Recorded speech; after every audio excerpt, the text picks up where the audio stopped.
Okay, I will say something. Yeah.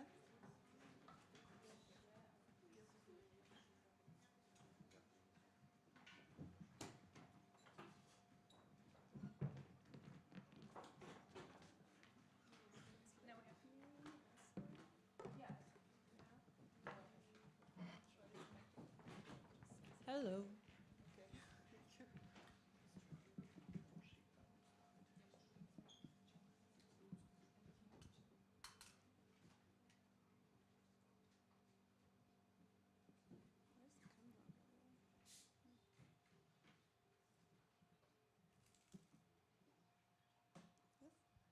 Okay, so hello, dear guests. Welcome, everyone who is joining us tonight offline, but also online. Welcome to tonight's reading and book discussion of the novel The Age of Red Ants by Tanya Pyankova.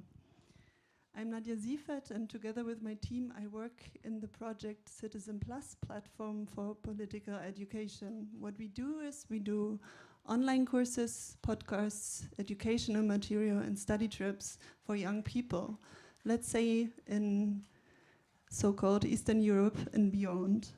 We are currently dealing with the topic of Ukrainian history because we find it very important at the moment. And first of all, I would really like to thank my team, especially Irina, Yarina, and Vadim, for helping me with this project. I will give you some information on how the evening will go, because it's a try how we will do it. So we will show you a video in the beginning, which is subtitled. It's in Ukrainian and it's subtitled. Then we will start with the reading, and we will show you the translation on the screen, but also we've prepared some copies in English for you. So yeah, if you have any questions related to that, we're here. And I would like to start introducing one person. So our moderator of tonight, it's Lідія Zessin-Юrek. She's a postdoctoral fellow at the Czech Academy of Science, and she works in the ERC project, Unlikely Refuge, Refugees and Citizens in East Central Europe in the 20th century. Thank you very much for coming, and I will give you the word. I think it works. Thank you so much. Good evening, everyone. Thank you for this invitation, especially that we are meeting today in a pretty special time. Practically, we are meeting on the eve of the first anniversary of the Russian full-scale invasion on Ukraine. And we are also meeting today one day after the historic visit of the American president in Kiev, which took place yesterday.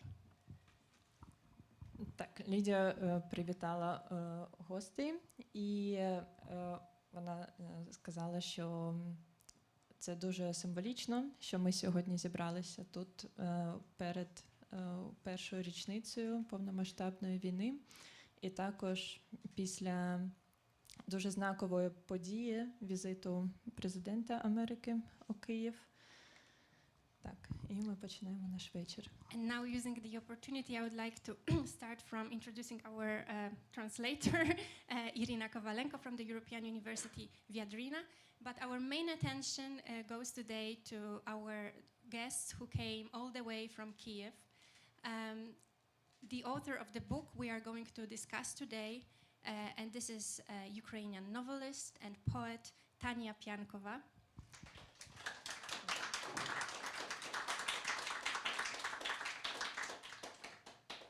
Мене звати Ірина Коваленко з Європейського університету Віадріна, і наша головна гостя сьогодні – це Таня П'янкова. Вона автор, публіцист, редактор. We will be talking today about her book, The Age of the Red Ants. This book has been recently translated into German and published towards the end of last year with a great success in Germany. It was also published in Polish last month. І ми сьогодні будемо говорити про її книгу «Ера червоних комах». «Вік червоних комах», яка нещодавно також була перекладена польською. We will be talking about the book and about its difficult subject, about the grievous wound that this subject still is for Ukrainian people, and this is the Great Famine, the Holodamor, which was decided upon by Stalin, and its culmination took place in the years 1932-33. Ми будемо говорити про книгу, а також про травматичний період Голодомор, Великий голод, який був створений Сталіном, радянською владою проти українського народу у 1932-1933 роках. We are really happy to have Tanya Pyankova today here with us because she has already spoken a great deal about this book for the German media, on public television, many press titles. Ми дуже раді, що Таня сьогодні з нами, тому що вона вже багато розповідала про свою книгу у німецьких медіа в інтерв'ю. We are joined today also by Vasyl Kuzan, who himself is an author of books in Ukrainian, around 26 of them, if I'm not wrong. He's a writer, playwright, journalist, publicist, and what is also important to say, he has been active in all recent Ukrainian struggles. Так. Privately, Tanya Pyankova's husband. І з нами сьогодні також чоловік Тані, Василь, який теж літератор, автор, публіцист і активний діяч в українських політичних процесах. So this would be our introduction, and as we heard already, Tanya prepared for us a video and an excerpt from her book that she would like to read for us, and I think this is the moment for that. І ми починаємо з відео, яке Таня підготувала для нас, а потім перейдемо до читання.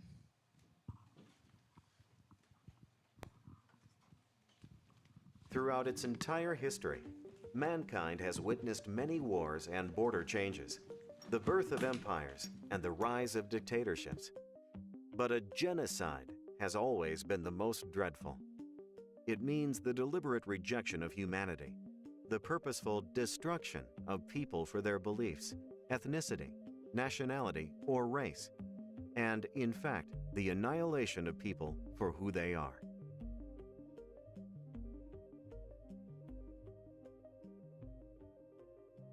The Holodomor became one of the biggest crimes against humanity in world history. As a result of Soviet policy in Ukraine in 1932 to 1933, millions of people were killed. Ukrainians were starved to death for their nationality, language, identity, and their denial to follow that communist totalitarian machine, which forcibly led everyone to their fake bright future of communism through blood and torture. On 30 December 1922, a new state was born that united hundreds of nations and cultures by means of military interventions and revolution. The Union of Soviet Socialist Republics, USSR. Another name for this union was the prison of the nations. Communism became a new policy, the new ideology, religion, and culture of this new state, its past and present. And in the meantime, it became an excuse to kill millions of people. As part of its economic policy, the newly formed state set a course for collectivization. Presented as creating heaven on earth, in reality, it turned into a forced organization of private individual farmers into collective farms owned by the state. In a utopian world, this was meant to become a voluntary surrender of people's own land and cattle. People were supposed to pass all that property on to the state, to work collectively every day, and then to distribute the produce among everyone who was working, according to the level of their contribution. The slogan was, "The one who does not work does not eat." But the real motivation of the Soviet regime was to rob and destroy Ukrainian villages. For farmers, their land and its cultivation were the foundation for their well-being. Their families' prosperity depended on that. To surrender their land was to surrender the confidence in their own future and their identity. This meant giving away everything they earned through their hard work over several decades, giving it away to the state, whose values and ideology were completely alien. And as a reward, people would be allowed to exchange their recorded working days for miserable food rations at the end of each year. Кожна національна група, вона має свої якісь, відмінності. Українець – це власник. Це власник. От ви розумієте, коли ми говоримо, користуємося сталінськими термінами, куркуль. А куркуль загалом в цьому, якщо подивитися в енциклопедії, куркулем називали шуліку. Тобто нападає, там хапає. Так, оце. І вони якраз використали оце, що куркуль – це таке щось таке хиже, паскудне, хапає завжди, грабує і таке все інше. А куркуль – то не куркуль, то селянин-власник. Nearly 9 out of 10 Ukrainians lived in villages in those days. Most of them owned farms. They were not very enthusiastic about no longer being independent farm workers, but turning into slaves who would be working for food instead. So in the early 1930s, there were over 4,000 protests of Ukrainian farmers against such an initiative from the state. They refused to work for some abstract ideological constructs while their children had nothing to eat. So their individualism and sense of national identity became for the Soviet Union a stumbling block at the gates to its collective heaven. That's why, by 1932, an unrealistic grain procurement plan was set for Ukraine, imposing a quota of 356 million poods of grain. One pood is roughly 16.38 kilograms. This is an equivalent of about 5.8 million metric tons. So you can imagine how unrealistic such an amount was. To officially approve this plan, Stalin's closest associates, Kaganovich and Molotov, arrived in Kharkiv. They were both clearly aware of Stalin's intention to destroy any existing opposition at all costs, especially in Ukraine. Голодомор в Україні був цивілізаційним винищенням. Просто, умовно кажучи, у Адольфа Гітлера і Йосипа Сталіна були різні цілі. У Адольфа Гітлера була ціль, і була одна з головних його політичних цілей – повне винищення єврейського народу, тому що це було частиною расової ідеології нацизму. А у Йосипа Сталіна була ціль – знищити українців як цивілізаційне явище, щоб більше ніколи український народ не мав можливості претендувати на свою самостійну роль в історії, самостійну роль в цивілізації. Тому що російські шовіністи, до яких по суті свої належав Сталін, хоча він і був більшовиком, просто були в шоці від того, що відбувалося на українських землях 1917-1920-х років, та й після того, коли навіть в умовах окупованої радянської України продовжувалися розмови про самостійність в партійно-господарській еліті, і з іншого боку продовжувалися селянські повстання і опір колективізації. І ось стало ясно, Сталін був з цієї точки зору великим фахівцем, що якщо ти знищуєш українське село, фізично знищуєш, ти таким чином унеможливлюєш подальший розвиток українського народу. After the first waves of collectivization, farmers began to oppose it en masse. They were leaving collective farms, kolhosps, taking back their inventory, cattle, and grain. On 7 August 1932, the resolution on safekeeping the property of state enterprises, collective farms, and cooperatives, and strengthening public socialist property was enacted. This document was better known as the Law of 5 Years of Grain. For the theft of any collective farm property, the offenders could be executed by shooting.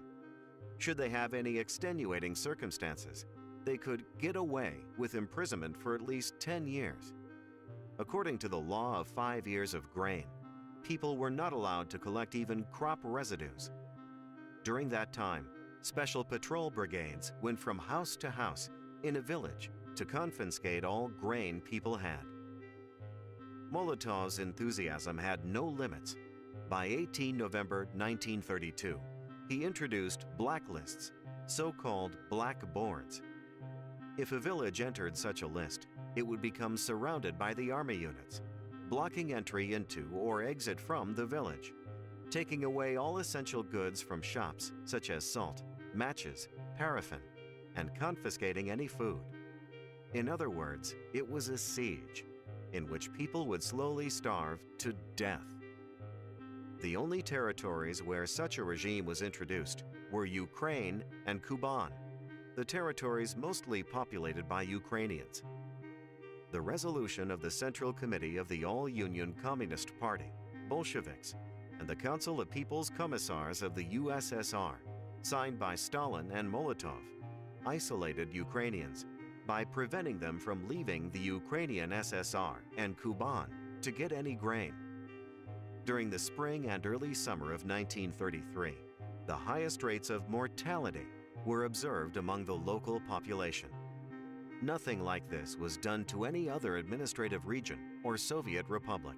Зловісній постанові ЦК ВКПБ і Раднаркому СРСР від 14 грудня 1932 року, підписану Сталіним і Молотовим, який називається «Про хлібозаготівлю на Україні, Північному Кавказі і в Західній області», тобто на Смоленщині тодішній, які причини невиконання Смоленщиною хлібозаготівель не згадуються, і які покарання для Смоленщини за невиконання хлібозаготівель також нема в тому документі.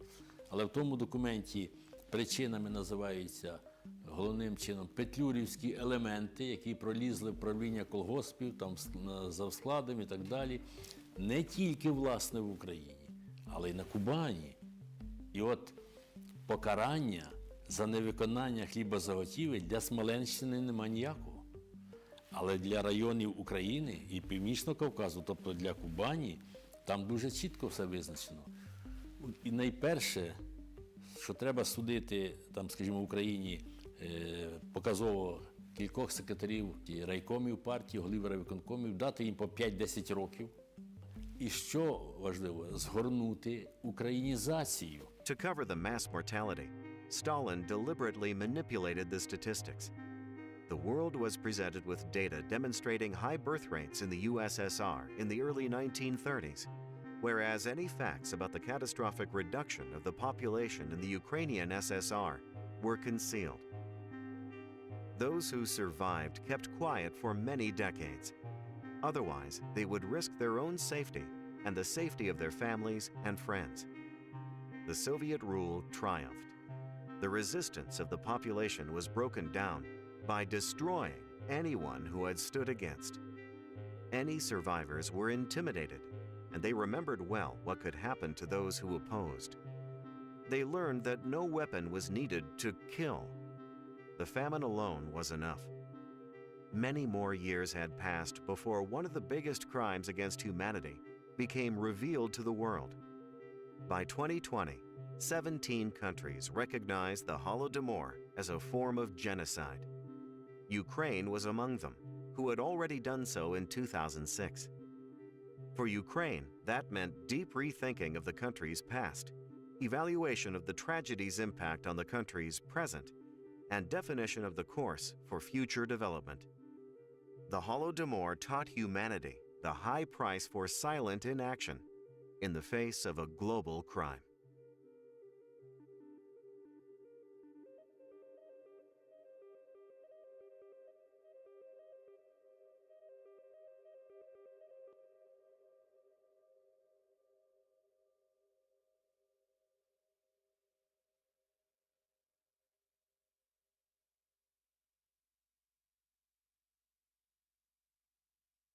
Throughout its entire history, mankind has witnessed many wars.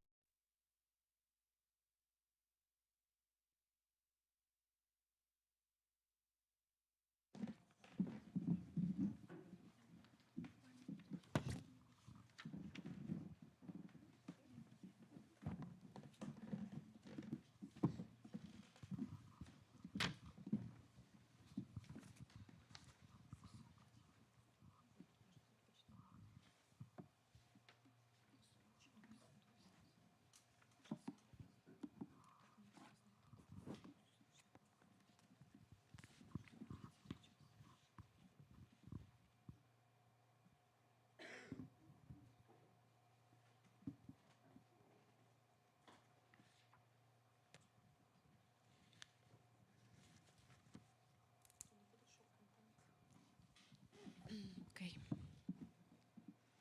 Соля. Отоді-то я уперше на нього наткнулася. На того воза. Того страшного брудного воза з людськими останками. Пропитий опухлий візник підганяє нещасну худу шкапу батогом. Та коняка шпортається раз у раз, тягнучи за собою тягар чужого гріха, а він періщить її по запалих боках, аби рухалася скоріше.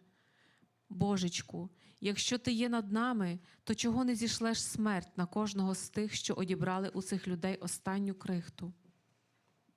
На тім возі, з-під чорних страшних тіл, з-під величезного клубка рук, ніг та якогось сірого лахміття стримить маківка жіночої голови з довгим-придовгим волоссям. Золотим руном, живою повноводною рікою воно витікає на волю, струмениться, таке сліпучо красиве, таке вичесане, і опадає на землю. Тягнеться, волочиться услід за возом. А я думаю, невже ж буває таке волосся? Невже тут, у цім селі, якась жінка носила такий скарб? Моє заворожене око німіє, втуплюється у воза, впихається в купу зібганих мертвих тіл, вишукує лице рудої жінки, сунеться разом із тією вогняною рікою, з отим волоссям. Мені хочеться навіки її запам'ятати, передати цю пам'ять моїм дітям, через власну плоть передати, через кров, через спазм ока, через холод мурашиних слідів під шкірою, щоб вони, як і я, вже не могли осліпнути, забутися, одректися цієї пам'яті, цього марева, цього болючого потворного видива. Я шукаю її лице, шукаю витоки тієї ріки з вогню, але не знаходжу. Гублюся серед чужих мені людей, їхніх кисток, їхніх пухлих животів. Чомусь вони мертві та не задубілі. Їх везуть, а їхні тіла трусяться, мов холодець. І мої іще не зачаті, ненароджені діти скрикують у мені та заходяться сльозами. Господи, обітни мене аж попід корінь. Раптом коняка знову шпортається і стає посеред дороги, розсікає повітря свист нагая, віз рушає знову, руде волосся чіпляється за колесо і починає намотуватися на його вісь. Візник звішує голову донизу, дивиться, що заважає йому їхати, далі зіскакує з воза і оттинає ножем коси від жіночої голови. Тоді-то я нарешті її бачу, оту жінку. Зустрічаюся очима з її широко відкритими зіницями, порожніми, як моє життя. Вони віддаляються від мене, віддаляються, аж доки зникають за хатами. Пам'ятаю, як стою посеред вулиці і не можу нагадатися, чи правду все це щойно було, чи була вона, ця червона, руда, золота жінка з її пустими очницями і губами, схожими на провалля. Мною кидає за ними услід, за возом, за його погоничем. Плачу і кричу: наволоч, як ти можеш отак, як? Дядько і на мить, не зупиняючи коняку, здивовано озирається на мене та невдоволено кривиться. Нарешті йому набридає мій вереск, і він недовго думає. Розмахується нагаєм й ошпарює. Ти хто? Запитую. А сама картаю себе за дурість, за те, що погналася за тим зловісним чоловіком, за тим возом зі свіжих людських останків. Явдоха я, живемо тут, показує мені рукою на хату з мішками замість шиб. За що вас Тосько так угрів? Там жінка мертва, слухняно шепочу я.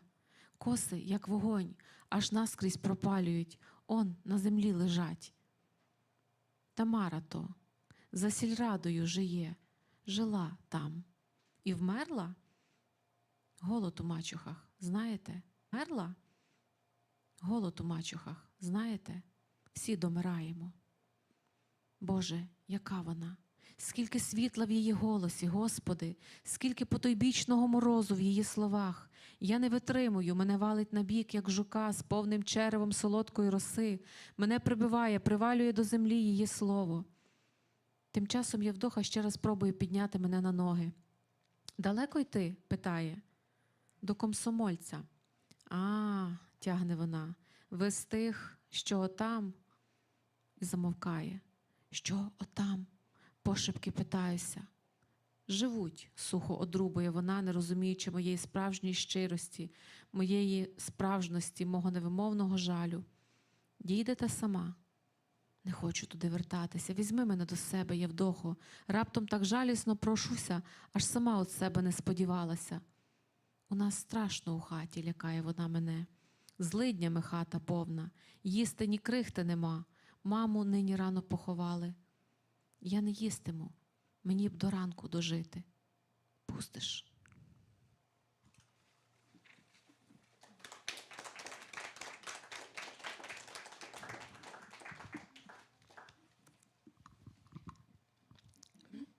Thank you, Tanya. You have chosen for us one of the most moving excerpts from the book. However, one of the darkest passages in your book concerns a several-year-old girl called Melashka. Дякую, Таня, за уривок, який ви для нас обрали. Він дуже чутливий. У вашій книзі є ще дуже темний момент, а це про маленьку дівчинку Мелашку. Melashka was kidnapped by a hungry villager in a rural location of Machuchy, where the story of the book is set. Мелашку викрав односельчанин у селі, в якому відбуваються події. Melashka's mother, desperate for hunger, tricked a random woman into taking her child under her care because he believed by abandoning her own child, her own daughter, she was giving her child a slightly better chance of survival. Мати Мелашки, зневірившись від голоду, змушує іншу родину взяти її до себе дівчинку. І таким чином вона сподівається, що сім'я не відмовиться від неї. І покидаючи власну дитину, вона ніби дає їй більше шансу для того, щоб вижити. Giving up children, sacrificing children, losing children, this seems to me to be one of the keys with which you address the reader, with which you recount and narrate the tragedy of the famine in Ukraine. Діти – це ключ вашої нарації, то, як ви вибудовуєте наратив трагедії голоду в Україні. І відмовляєтеся від дітей, жертвувати дітьми, втрачати дітей. Це саме ці мотиви використовуєте ви.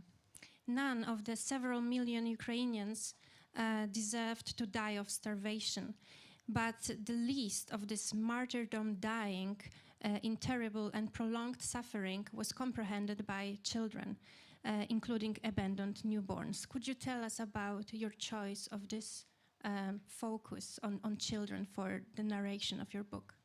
Жоден з українців, які загинули, не заслуговували такої смерті. Але особливо це стосується дітей, які навіть не могли зрозуміти, що відбувається. І ці страждання, і страшні, і тривалі страждання діти не могли розуміти. І так особливо покинуті новонароджені. Чи могли б ви, будь ласка, пояснити, чому ви вибрали саме цей фокус у нарації? Я вибрала багато фокусів, але якщо говорити про дітей, це найбільш вразлива категорія населення, яка справді була покарана невідомо за які гріхи, за які провини. І дитина не може зрозуміти, чому настає день, коли вона голодує, якщо говорити про Голодомор, чому її намагаються знищити голодом. Якщо у радянської влади були пояснення стосовно того, що там вони спочатку вони говорили про неврожай і що всі страждають через це, потім вони там частину людей карали фізично за непокору, за опір колективізації, то я не розумію, і напевне дитина не здатна би була зрозуміти, за що були покарані діти. І звичайно, що взагалі дитиною, вірніше, дорослою людиною найлегше маніпулювати через дітей. Це дуже така класична схема, тому що заради своєї дитини батьки будуть йти на все, і в тому числі на співпрацю з тією владою, яку вони не сприймають. І таким чином це велика маніпуляція. І справді постраждало дуже багато дітей, і дуже багато дітей не народилося через те, що був голодомор, геноцид в Україні.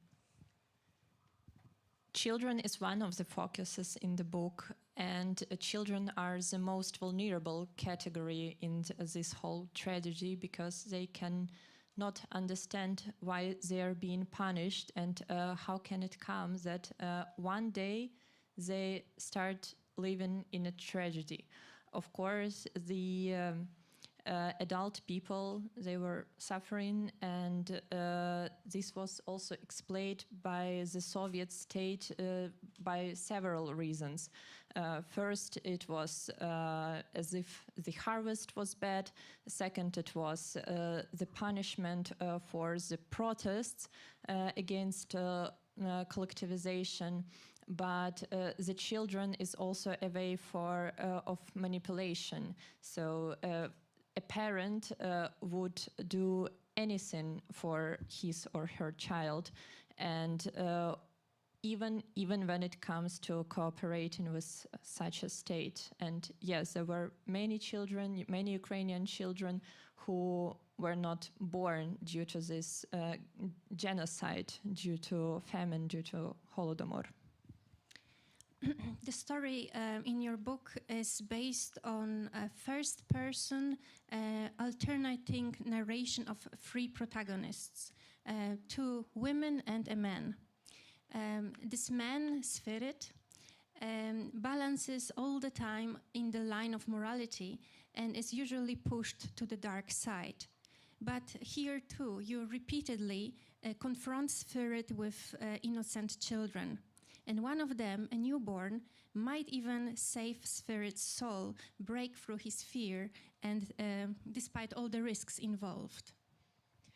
Історія вашої книги базується на оповіді від першої особи, і наратор змінюється тричі. Це 2 рази жінки і 1 чоловік. Цей чоловік, Свирид, він балансує на лінії моралі, але умови штовхають його до темної сторони. І ви його протиставляєте також дітям.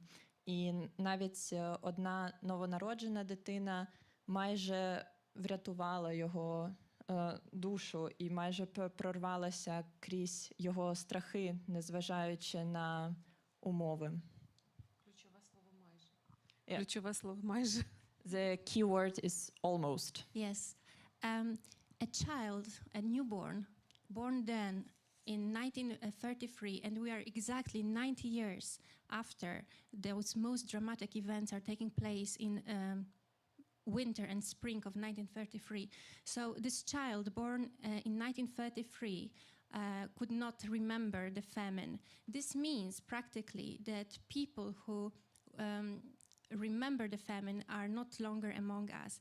And that's why I would like to ask you this classic question to the author. How were you preparing for the book? First, as a Ukrainian descendant, how you were learning about the famine, and second, as an author of the book who needs to present the details of this tragedy. Дитина, яка народилася у найбільш драматичні часи періоду Голодомору в 1933 році, їй би зараз у цьому році, 2023-му, виповнилося б вже 90 років. Тобто це означає, що діти, народжені у 1933 році, вже б не могли пригадати ці часи.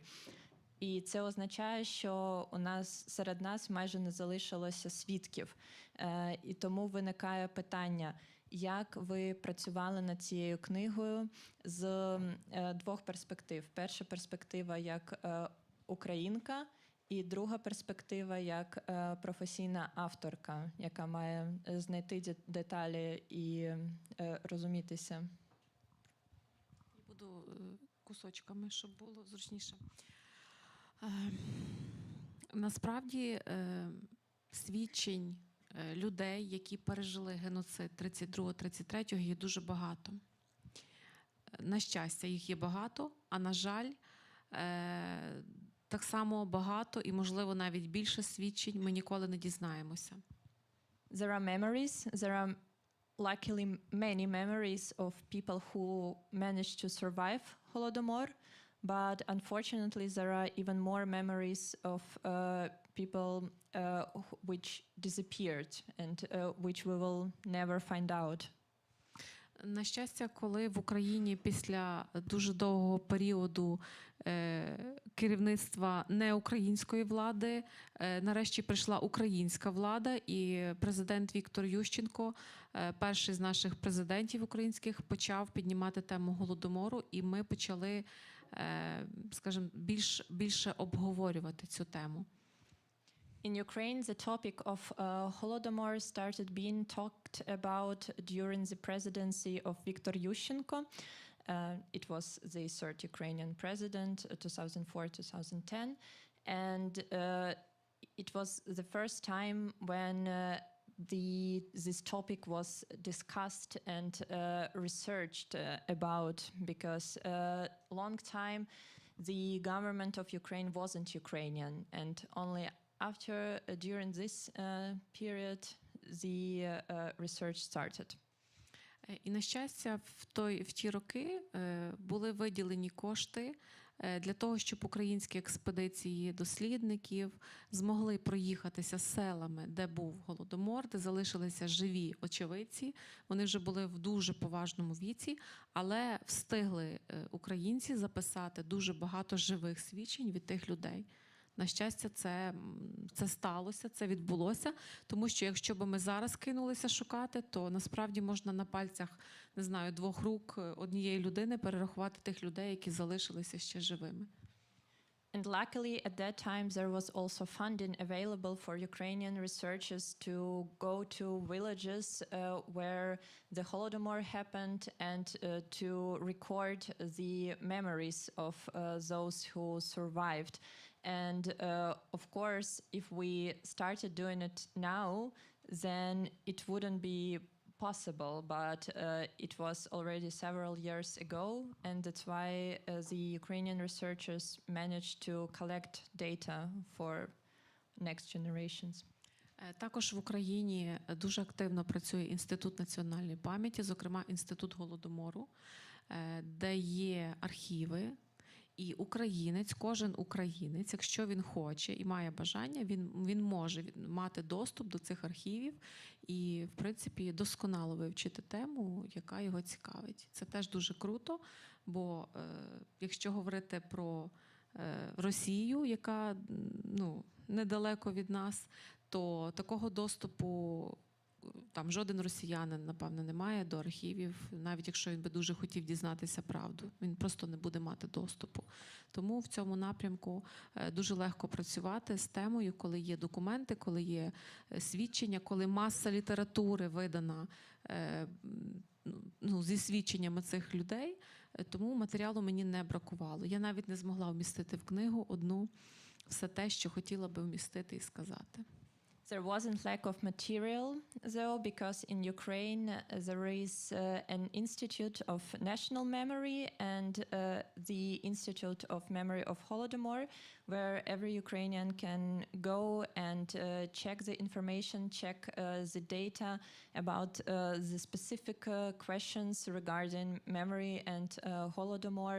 And on the other hand, for example, in Russia, which is not so far away territorially from Ukraine, it's not possible to go to archives to check the archives. And it was also so much information that it wasn't even possible to put everything in one book. Ось і Моя задача як письменниці, це я вже про іншу сторону хочу сказати, була написати саме художній текст, тому що документальної літератури в Україні не бракує про Голодомор, але до документальної літератури рідко хто звертається. І таким чином ця тема досі не пропрацьовується молодими людьми. А я дуже хотіла, щоб був формат художнього слова, художній формат, щоб масово якось пропрацьовувати цю тему і цю травму. Тому я взялася за художню книгу на основі реальних історій людей, які про це розповіли. And as a writer, I decided to write a novel, a fiction, which is based on the memories of those who survived Holodomor, because there are many publications which are documental, but there are not enough novels or fiction, and it was the task to create the novel, to talk to masses through the novel, through the fiction. I know about one of such books which have been novels, which have been written earlier, but I always heard that there were so few books which with a literary language tried to describe this Ukrainian experience. And I mean here Vasil Barkas, The Yellow Prince. Я знаю одну книгу, роман Василя Баркаса «Жовтий принц», «Жовтий князь», який теж торкається цієї теми, але взагалі мало романів, мало літературної мови, яка говорила про цю тему. Це насправді так, дуже мало. З одного боку дуже мало, а з іншого боку і немало. Якщо так перелічити список, то можна назбирати досить такий непоганий список літератури, але вона є написана в ті часи, які молодь, які молодь не сприймає. Тобто те письмо, воно зовсім інше, воно не для сучасної людини. І зрозуміло, що частина тих книг, які вийшли про Голодомор, вони дуже символічні, в них мало конкретики і конкретного переживання конкретної особи, свого стану. Вони більше такі, знаєте, вони малюють загальний фон, вони більше говорять про колективну травму, про загальний якийсь такий, про якісь такі загальні речі. Там дуже мало персоніфікації такої.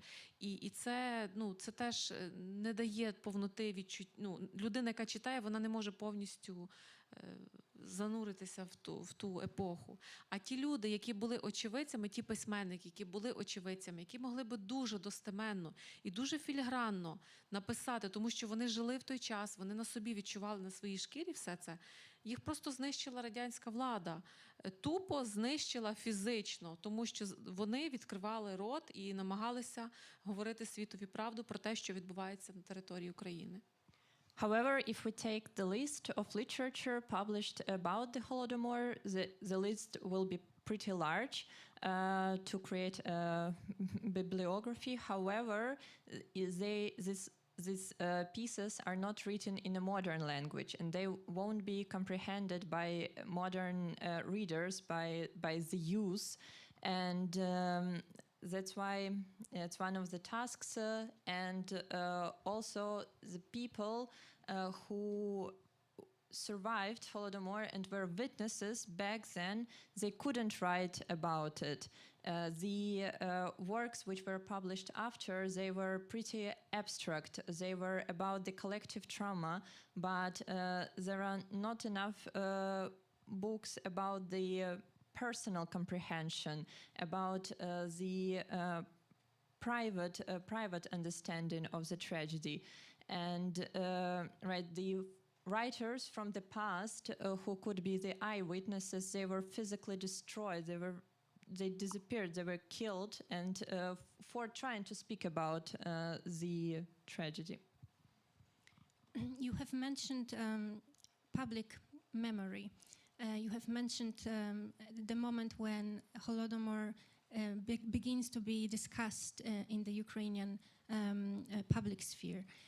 In the memory studies, we distinguish between this public memory, which we call like cultural memory, and this is set in monuments, books, politics, in memorial rituals. And then there is also something like communicative memory, private memory, the one that we will get from home, from family.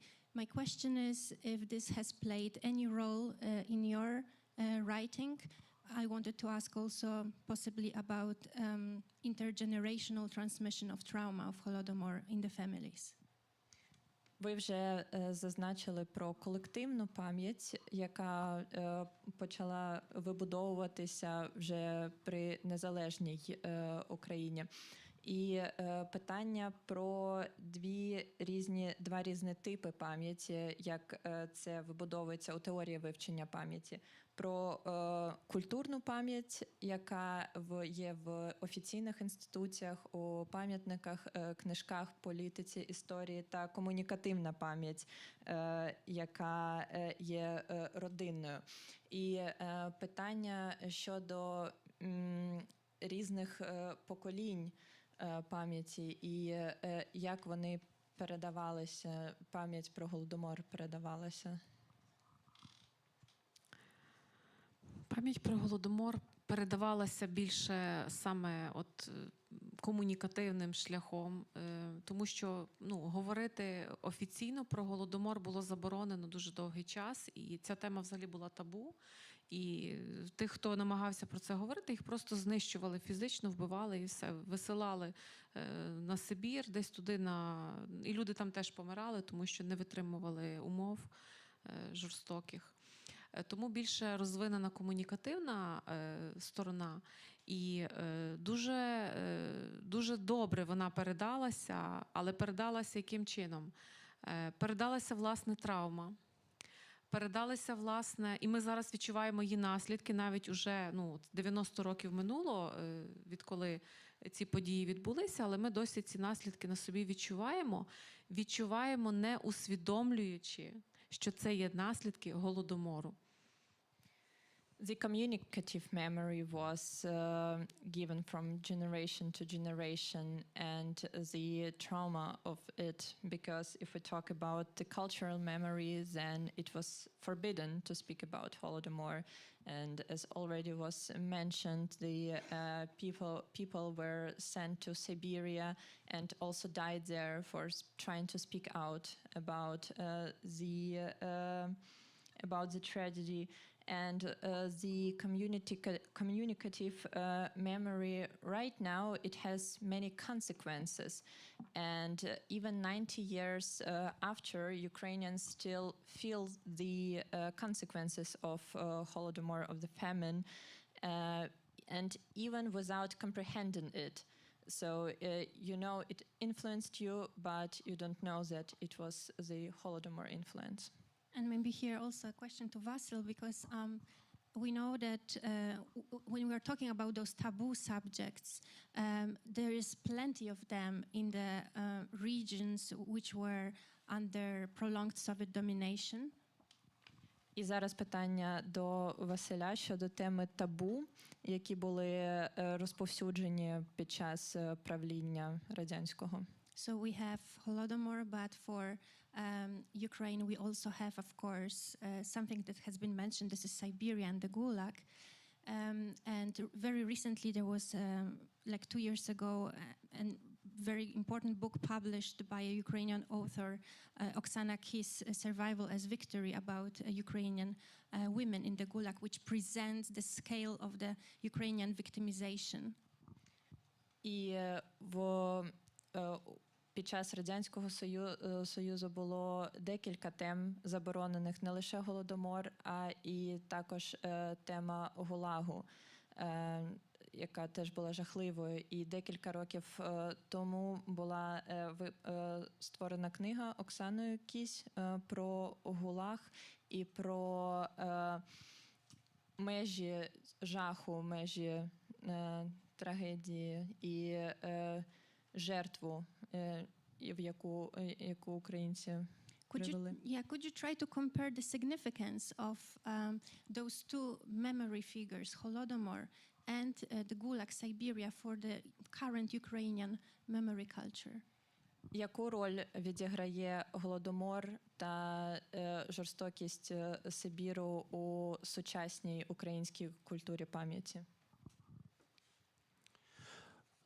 Я, певно, почну із продовжу чи доповню відповідь Тані про комунікативну пам'ять, тому що мені здається, що вони дуже пов'язані, ці питання дуже пов'язані між собою. So first, I would like to continue Tanya's reply regarding the communicative memory, because these questions are united and they stand close to each other. Люди у родинах боялися говорити про Голодомор, тому що не хотіли підставляти своїх дітей. Якщо б діти десь проговорилися у школі, їх би покарали за це. І оця вся пам'ять передавалася не так у розмовах, як у якихось звичках накопичувати добро. Наші люди накопичували і накопичують до сьогоднішнього дня, старші люди накопичують зерно мішками, консерви, сіль, її має бути багато, сірники, мило, і воно накопичується на горищах, у підвалах, воно псується, звичайно, його з'їдають у ці міль, але оце лишилося, тому що можуть бути важкі часи, це закладено в пам'яті, і люди хочуть якось себе захистити. And the communicative memory means not that people were openly speaking to each other about Holodomor or speaking to their next generations, for example, their children, because it was also not the case, because the older generations, they didn't want to do bad to their children, because if children spoke out about it at school, then there might be consequences for the whole family. And the communicative memory of Holodomor is felt in habits that Ukrainians have still. Especially the elderly, they still accumulate food, basic goods, and it's kept in basements or somewhere hidden in the house. Of course, it gets spoiled or it gets eaten by insects, but they want to be prepared for the next difficult times. Я належу до того покоління, яке половину свого життя прожило у Радянському Союзі. I belong to the generation which spent half of life living in Soviet Union. Я на собі відчув ті всі заборони, про які ви питаєте, і у школі я формувався і в університеті, і при службі у радянській окупаційній, я її тепер називаю армії. Я формувався як радянська людина, яка не має знати про Голодомор, про ГУЛАГ, нічого. Тому що цього ніде не було написано, це була заборонена тема. Моя родина не пережила Голодомор. І у мене шансів не було дізнатися щось про ці теми, тому що у жодного із нас, хто тоді жив, не було таких шансів. And in my youth, I was formed as a Soviet person at school, at the university, in occupation, Red Army, how I call it right now. And there was no chance to read about neither Holodomor nor Gulag. And my family didn't face a Holodomor, and that's why I didn't know that it even took place, and I had no chance to find out about it. Я би ніколи не дізнався про цього, про ці всі теми. Я би ніколи не став політичним і громадським діячем, Якби мені не пощастило у 1986 році побувати в студентському будівельному загоні, тоді таке існувало у сусідній Угорщині. And I would have never become who I am right now, a political figure, a civil society figure, if I didn't go in 1986 to Hungary for a youth gathering, youth builders gathering. До 1986 року я був переконаний, як і мої ровесники, що в Радянському Союзі жити найкраще, що краще, ніж у Радянському Союзі, бути не може взагалі, що це найщиріша, правдивіша, яскравіша країна у світі, і всі інші – це є імперіалісти, які хочуть знищити Радянський Союз. And until 1986, I was sure, the way also my friends were sure, that Soviet Union is the brightest, the most truthful, and the most honest country in the world, and all other countries are imperialists who just want to destroy Soviet Union. Після поїздки в Угорщину, це було місто Мошон-Модьорвар, складне, ви його не повторите. Я туди поїхав як комсомолець, а звідти я повернувся як антикомуніст. Саме з того часу я почав сумніватися і у правдивості тої системи і тої країни, в якій я живу, і почав шукати відомості читати про все, про що було заборонено. Почав слухати «Голос Америки», німецьку хвилю. Це було радіо, яке глушили ці радянські радіостанції, яке було теж заборонено. І якби мене спіймали, хтось би сказав, куди в КГБ, що я слухаю це радіо, то мене б теж покарали і відправили у ГУЛАГ. Yeah, and after this trip to a small town in Hungary, which is called Moson. Moson-Modiorvar. Wonderful, difficult name.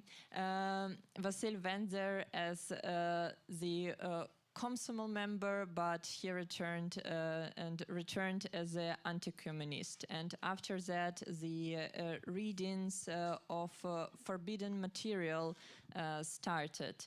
And for listening to Voice of America and Deutsche Welle, the punishment could have also come by if KGB found out about it. І з того часу я багато чого знайшов. Я спілкувався із такими політичними дисидентами, як Йосип Тереля, В'ячеслав Чорновіл, брати Горині, Левко Лук'яненко, які знали набагато більше, які поширювали підпільну заборонену літературу. І з того часу я почав займатися рух спротиву, чи як то, я революціонер, який боровся проти Радянського Союзу за незалежність України. And after that, I joined the dissident movement and had contact with different Ukrainian dissidents.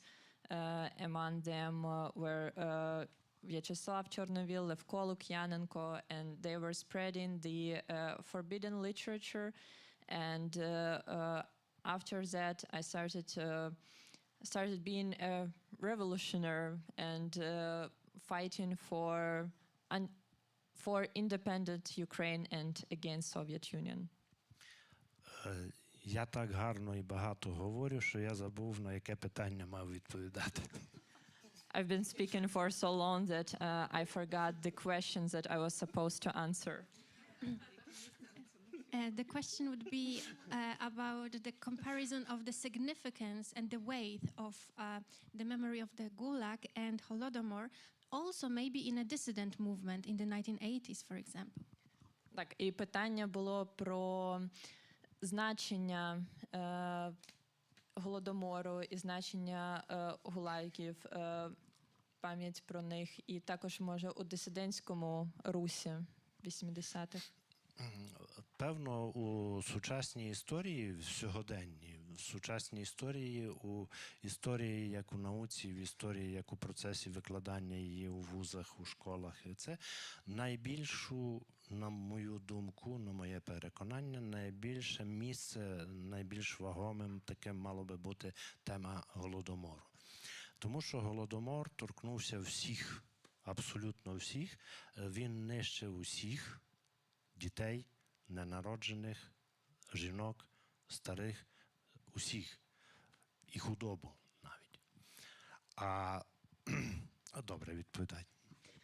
Yeah, and the most significant is the memory of Holodomor because it destroyed everyone and everything. It destroyed and it touched everyone and everything, both men, women, young children, elderly, newborns, but also animals.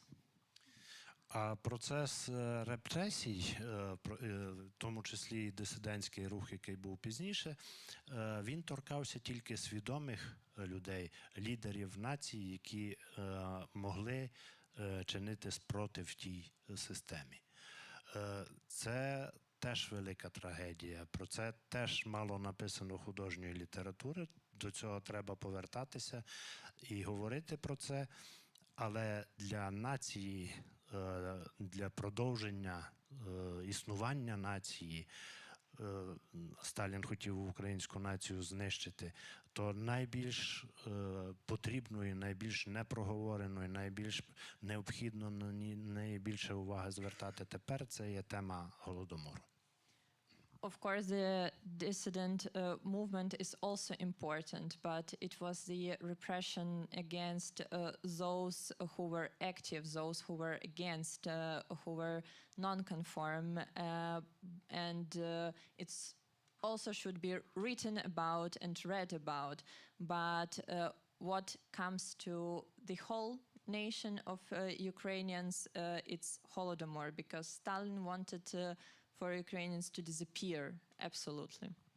Я тільки додам від себе, що ці два поняття ГУЛАГ і Голодомор, ці дві болючі сторінки історії, вони нерозривно пов'язані, тому що коли знищували українство, українську націю, що зробив Сталін в першу чергу? Це роззброїв людей і сильну частину, сильну половину українського населення по придуманих різних версіях, по якихось вироках, які там з пальця були висмоктані, просто заслали в Сибір, щоб ці чоловіки не могли чинити збройний опір, і в селах залишились жінки з вилами і рогачами, і зрозуміло, що та жінка могла зробити проти комісара з наганом, який прийшов в її хату. Тобто ослабити, вони таким чином ослабили. І зрозуміло, що ми не можемо говорити про Голодомор і не згадувати про ГУЛАГ, про табори, про інші табори, куди відправляли українських чоловіків, які висловлювали або чинили спротив. Тому їх не можна розглядати як окремі два якісь, як дві окремі сторінки. Це однозначно все в комплексі треба розглядати як каральну машину, яку запустив Сталін і яка робила свою чорну справу. However, it's not possible to speak about Holodomor and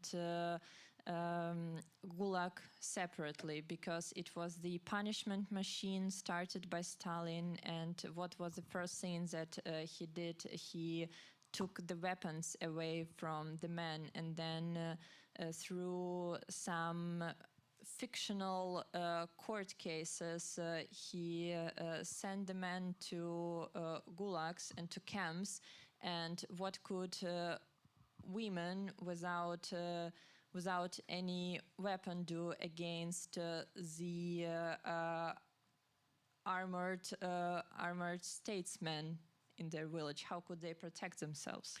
Але я не хочу, щоб склалося хибне враження, ніби українці така нація, які просто помирали без голоду і з голоду і не робили спротив.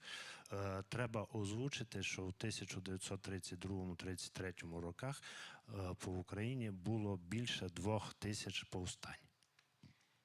However, I don't want to make an impression, because it would be wrong, that Ukrainians were just a nation which died out of famine and were obedient. No, there were more than 2,000 protests and riots during the time. І частина цих повстань – це були бабські бунти, так звані бабські бунти, коли жінки з вилами і з рогачами намагалися скинути ту владу, яка в селі заважала їм жити і чинила безчинства, забирала хліб у їхніх дітей. Звичайно, що ці бунти бабські, вони були приречені на поразку, тому що, знову ж таки, що може там реманент якийсь сільськогосподарський зробити проти рушниці чи проти зброї.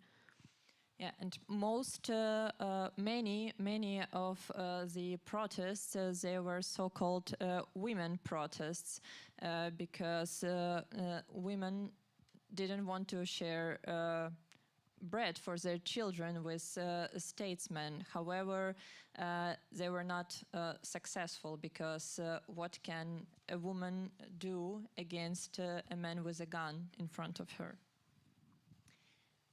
Ukraine faced in the 1930s both Holodomor and the Gulag, as we mentioned, but later on, within the same decade, in fact, Ukrainian soil became a witness to one more genocide, and this is the Holocaust.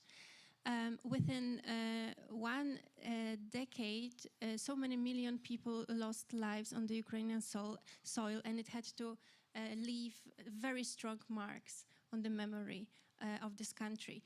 We do know now internationally a lot about the Holocaust, but we still don't know enough internationally about the Holodomor. So in the, I would say, rather scant cultural representation of the Holodomor that has transpired outside Ukraine, a common theme emerges among the authors who write books or who make movies, and this common theme is concealment, a secret which was made around the Holodomor. Протягом 10 років на українській землі трапилося 3 трагедії, 3 геноциду. Голодомор, Гулаг і Голокост. І це залишає, а вже за собою слід. І у західній культурі є велика традиція вивчення Голокосту, але досі мізерна традиція вивчення Голодомору.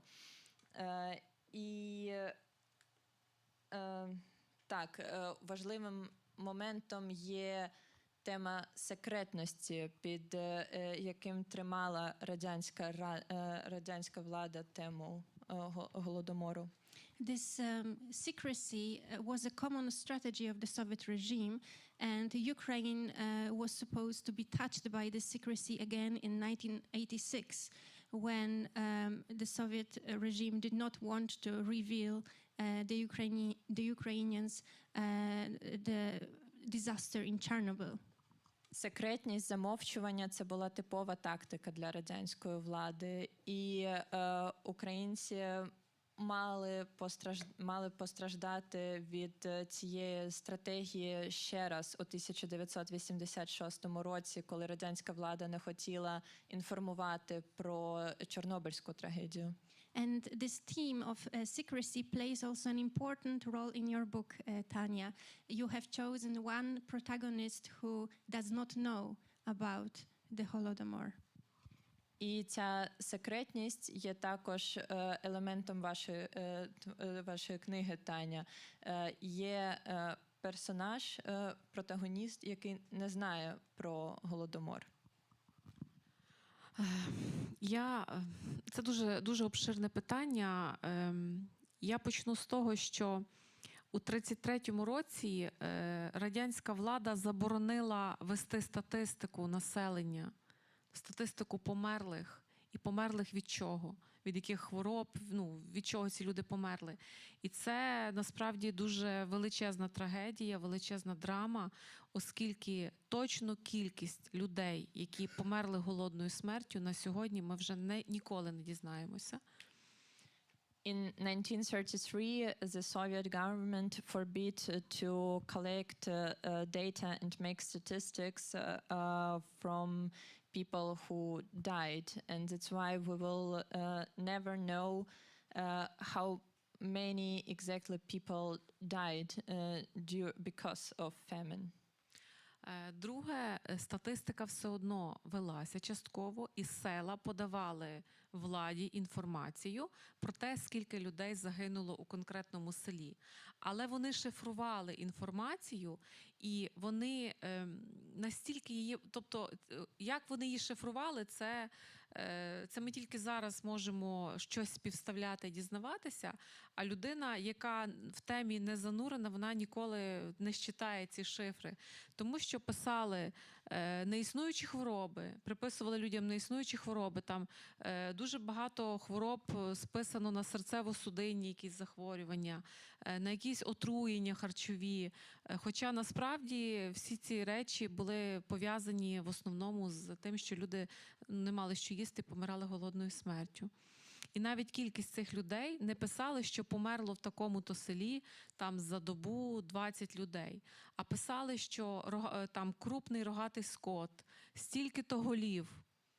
Тобто вони навіть не називали людей людьми, коли передавали цю інформацію в свої штаби, і тому дуже складно працювати з архівами, якщо ти не в курсі цієї теми і не щитуєш, що це може бути просто щось завуальоване. Це дуже складно насправді зараз вичислити, що насправді відбувалося. However, villages led some kind of statistics regarding the dead, and they were given this information to the center. However, their language was coded, and for now, while working in archives, if you don't know the codes, you can't read them, because sometimes people were even not called humans, and it was just mentioned the number and then heads. Села українські в 33-му нагадували такі собі гетто, де стояли пости, щоб людина не могла вийти з села, в якому відбувалися ці жахливі речі. І не могла вийти з села і розказати те, що там відбувається. А Радянський Союз на весь світ транслював красиву картинку, де ніхто не голодує, українці співають, українці носять вишиванки, виступають з концертами і все в них добре. І світ на сьогодні вже частково знає, але частково досі важко повірити, західному світові важко повірити, що хтось міг когось вбивати голодом. Це неприйнятні речі, саме тому, що сильна російська пропаганда, совєтська пропаганда, вона зробила все можливе, щоб замовчати, не сказати, щоб ця інформація вмерла разом з тими людьми, яких вони знищували голодом. Yeah. However, it's difficult for the Western world to understand and to comprehend that people were starving to death. And in the official Soviet propaganda, Ukrainians were performing in national clothes, given concerts, singing, the fairy tale was created, whereas in the real situation, Ukrainian villages were some sort of ghetto with border controls, where people, the villagers, couldn't get out of the village to spread the information, to talk to others, and to tell the story that happens in this village. And it still cannot be understood by the West how it was possible to starve the whole nation out.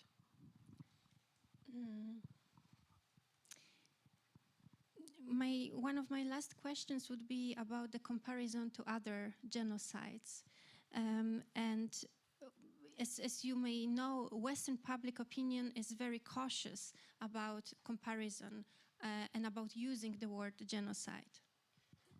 Одне з моїх останніх питань буде про інші геноциди, хоч і західне суспільство, публіка дуже обережно ставиться до таких термінів, як геноцид та порівняння. In your novel, you present this process of decolonization.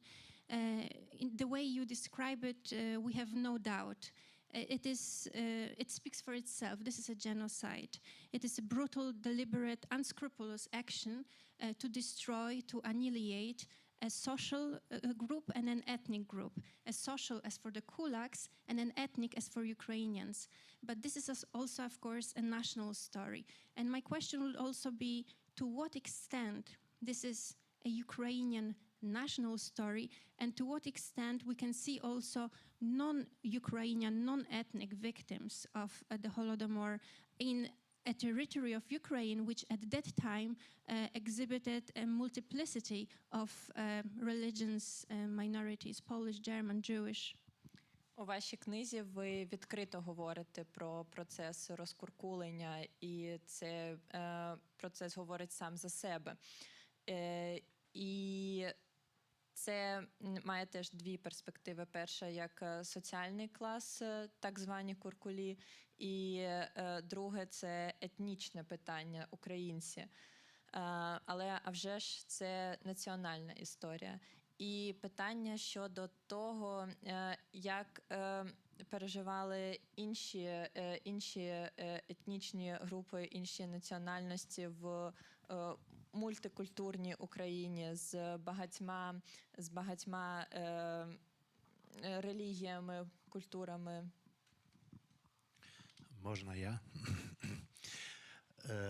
Куркулі і українці, якщо не розділяти їх, куркулі – це були кращі представники селянства українського. Тобто їх знищували цілеспрямовано, розкуркулення цілеспрямовано для того, щоб знищити спочатку еліту селянства, потім знищити селянство, а за рахунок села тримається і відроджується нація. Відроджується навіть, коли геть у критичних, як після Голодомору, цих умовах, нація відродилася. This decolonization process was precisely against the elites of Ukrainian villages. They were the big landowners. They were the best, and it was the action to make the elites disappear.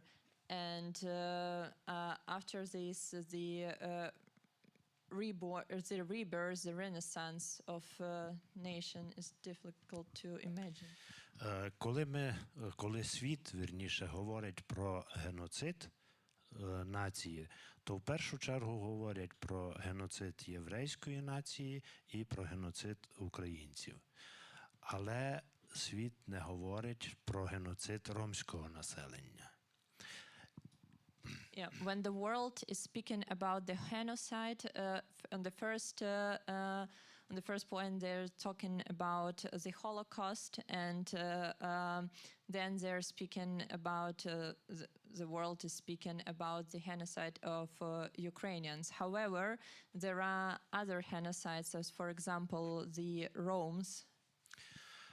Я сподіваюся, що після нашої перемоги, яка буде скоро, уже світ вжахнеться і буде говорити про геноцид десятків націй, які жили, їх уже немає, на території теперішньої Росії. За 100 років на території Росії вмерло більше 40 націй. And I hope that after soon Ukrainian victory, the world will be speaking about a different genocide, about the genocide of nations who lived and inhabited Russian soil. And in the last hundreds of years, the nations disappeared there. Мені жаль і певно, багатьом жаль з цього приводу. І, певно, світ ніколи не дізнається тієї правди, що твориться на тій території, на російській території, про знищені Путіним і його попередниками народи. Тому що, маючи досвід нищення українців, маючи досвід пропаганди і обманювання, обдурювання світу, Росія не зберігає жодних документів про ті народи і про те, що там відбувалося, як нищили їхніх лідерів, як знищували ці нації. However, it won't be an easy task to do, because having experience of preceding genocide of Ukrainians, for example, the what is Russian territory now and its government knows how not to leave any documents, any witnesses of killing out the whole nations which were spread on that big land. And it's not only about Putin, but also the governments before him. Але якщо повертатися до теми Голодомору і як постраждали різні нації у ці часи, то Голодомор був спрямований на знищення української нації. І якщо під каток цієї машини, у зуби цього звіра, дракона потрапляли інші нації, то вони не в такому масштабі, вони не були метою, ціллю знищення. І, звичайно, вони страждали, якщо вони опинялися в тому чи іншому селі. Звичайно, у наших селах було багато євреїв, було багато ромів, було багато на півдні вірменів, кримських татар. Вони всі страждали, але не в такій мірі, і це у жодне порівняння не можна ставити. If we speak about Holodomor, it's an action exactly against Ukrainians. Of course, if the representatives of other nations happen to be in that villages, then they were also victims. And of course, there were victims of different nationalities, but not in such scale as Ukrainians, because exactly Ukrainians were the target. І є ще одна проблема, про яку варто сьогодні говорити. Це проблема того, що будь-яка інформація, у тому числі про Україну, у тому числі про всі колишні республіки Радянського Союзу, майже до сьогоднішнього дня подавалася через російські інформаційні агентства, тобто через їхню пропаганду, через призму цієї брехливої пропаганди. Україна тільки тепер починає відкривати свої інформаційні агентства в світі, і де вони відкриваються, через певний час ці народи визнають Голодомор геноцидом української нації, як це було в Німеччині в минулому році. And another problem is that the land of former Soviet Union is highly influenced by Russian media and propaganda. So the events which took place in Ukraine, they are shown through Russian eyes. And only now Ukraine started to get in its own agency and started to get more media influence, the way it happened, for example, in Germany, and with the declaration of Holodomor as a genocide against Ukrainians last year. І І маленьке доповнення ще таке. Якщо ми говоримо про геноцид, то обов'язково ми повинні говорити, що це є комплексне поняття. Це не тільки вбивство голодом, штучно створеним. Це і етноцид, це і лінгвоцид, це є культурний геноцид, коли убивали світ нації тільки за те, що вони були українцями і доносили українську культуру у світі. Тобто це дуже широке поняття геноцид. І неможливо говорити тільки про голод, тому що геноцид включає весь цей комплекс проблем, і треба розглядати кожну з них окремо. Це окрема тема для розмови і окрема тема для дослідження, і це окрема тема, про яку треба кричати в світі. І коли ці всі пазлики скласти докупи, тоді буде чітке розуміння, що робила радянська влада і робить досі, тому що раніше це робила царська Росія, потім це робила радянська Росія, тепер це робить путінська Росія. Все це одна система, одна імперія, якій треба вже зламати хребет нарешті, тому що те, що вони роблять досі, це не піддається жодному розумінню, навіть жодній критиці. Це просто вбивці, серійні вбивці, які спеціалізуються на вбивстві цілих народів, не просто там на вбивстві людей, як якийсь окремий маніяк, там, про якого можна там страшилки розказувати. And if we speak about genocides, we need to understand that it's not only about starving people to death. It's also about the linguicide or cultural genocide, and which has been happening since Tsar Russia, then Soviet Russia, now Putin's Russia. And this system have to be broken finally, and only if we collect all the puzzles, and only if we talk about each topic separately and conduct researches about each topic separately, then the understanding will come. This reminds me of the words by Ukrainian philosopher Volodymyr Yermolenko. He said that in a way what happens in Ukraine is a repetitive genocide. And he also mentions the prehistory, the Tsarist prehistory to it.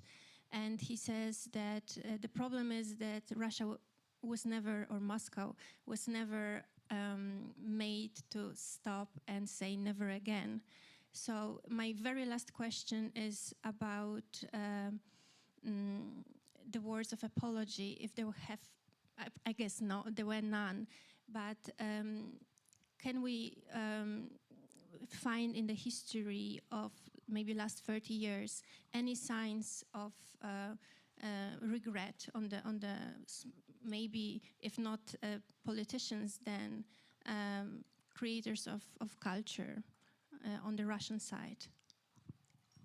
Ваші слова особливо про царизм, нагадали мені цитату українського філософа Володимира Єрмоленка, який має тезу про повторювальний геноцид української нації і про те, що Росія ніколи не хотіла зупинитися та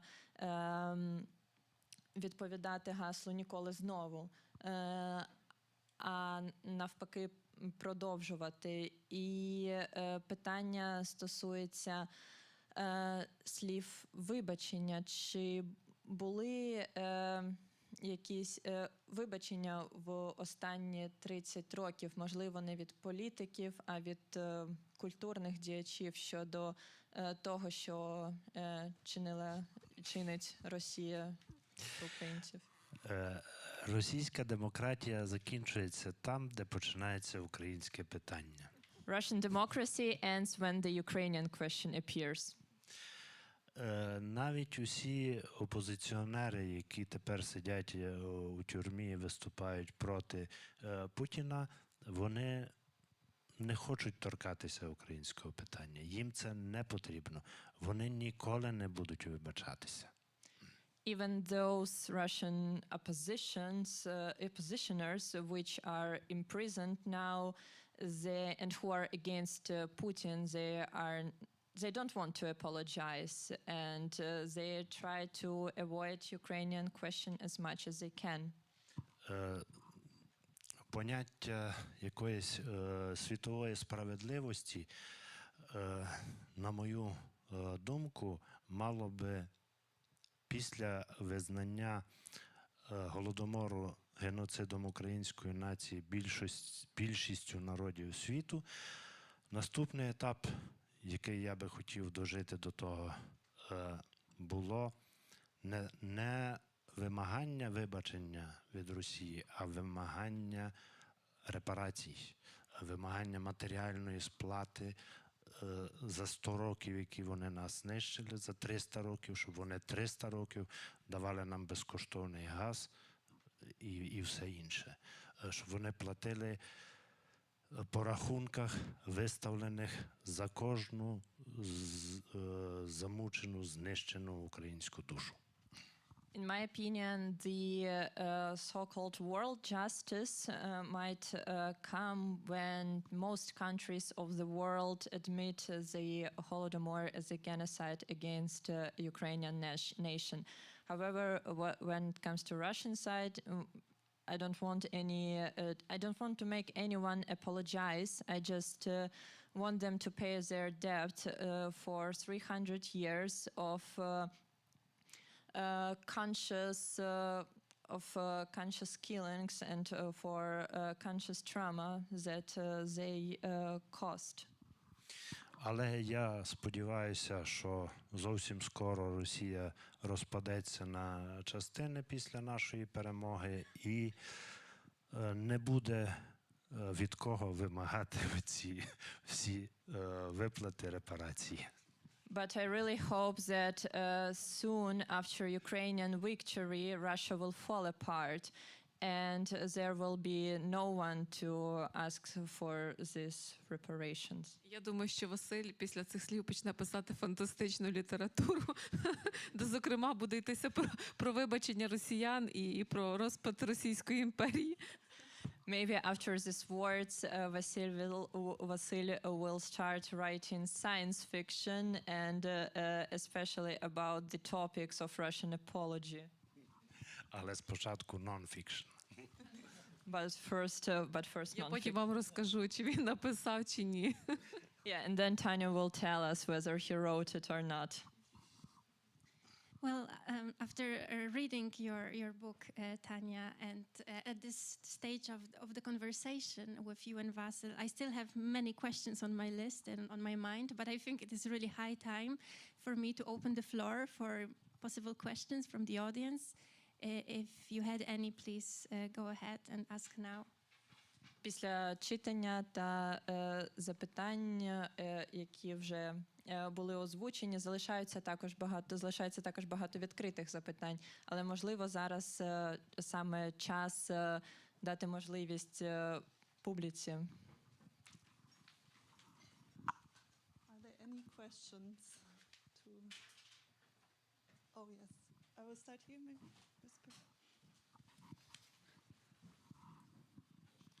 Yeah, thank you very much for your very interesting discussion. When listening to the discussion about Holodomor, I was struck by this contrast between starvation in Ukraine, so Holodomor, and the rich soils of Ukraine. So Ukraine is world famous for this black earth, for the fertility of agriculture. In Ukraine, several starvation processes took place. So Holodomor, but then also the German, the Nazis, they had plans for starving dozens of millions of people during Second World War in Ukraine.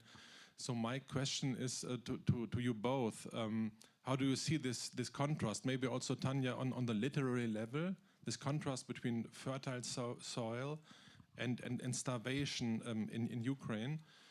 Can we speak of a curse of fertility? I mean, is Ukraine too fertile to sustain and not to attract German interest, Russian interests. So maybe you can speak about this contrast between these two phenomena. Коли я слухав нашу дискусію, то я відчув цю опозицію протилежність між голодомором та родючою українською землею. І прикладів голоду в Україні було декілька. І Голодомор, і нацистська Німеччина теж хотіла вбити голодом мільйони людей для того, щоб отримати цю родючу землю з чорноземами. І питання полягає у тому, і до вас обох, мабуть, теж на літературних рівнях. Як ви думаєте, чи можна вважати, що українська земля занадто родюча і вона не може не звертати уваги на себе?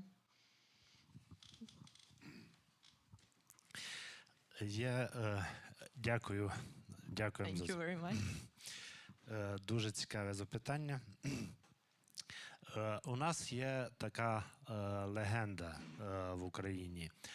Коли Бог створив землю, то поділив усім народам по шматочкові, там, де ці народи живуть, а українець під вишнею проспав і прийшов до Бога останнім.